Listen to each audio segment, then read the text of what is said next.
আসন্ন ত্রয়োদশ জাতীয় সংসদ নির্বাচনে ভোটের মাঠে ব্যস্ত সময় পার করছেন বিভিন্ন রাজনৈতিক দলের প্রার্থীরা।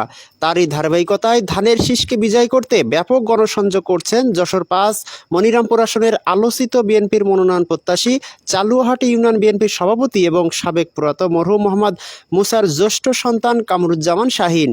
বাবার মৃত্যুর পর থেকে রাজনীতির হাল ধরেছেন বিএনপির এই নেতা। তিনি যেখানে যাচ্ছেন সাধারণ মানুষ তাকে যেন আপন করে নিচ্ছে। আজ হাজার হাজার মানুষ এবং শত শত মোটরসাইকেলের বহর নিয়ে উপজেলার বিভিন্ন ইউনিয়নে সাধারণ ভোটারদের কাছে তিনি ধানের শীষের পক্ষে ভোট প্রার্থনা করেছেন। তার বাবার অসমাপ্ত কাজগুলো সমাপ্ত করতে এবং তৃণমূলের নেতাকর্মীদের চাপে তিনি প্রার্থী হতে বাধ্য হয়েছেন।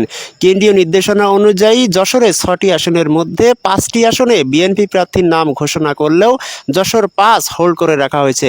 কিন্তু এদিকে কোনোভাবেই হোল্ড করে রাখা যাচ্ছে না বিশিষ্ট ব্যবসায়ী এবং রাজনীতিবিদ এই নেতাকে।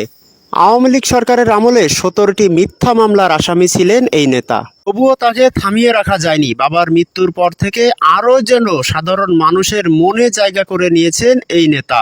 দীর্ঘদিনের রাজনৈতিক কেরিয়ার এবং আগামীতে জাতীয় সংসদ নির্বাচনের মনোনয়ন প্রত্যাশী হিসেবে সবার আলোচনায় রয়েছে এই নেতার নাম। তিনি আজ মনিরামপুর উপজেলার শ্যামপুর, দুর্বাডাঙ্গা, মনোহরপুর এবং কুলটিয়া ইউনিয়নে হাজার হাজার নেতাকর্মী এবং শত শত মোটরসাইকেল বহর নিয়ে ধানের শীষের পক্ষে গণসংযোগ করেছেন।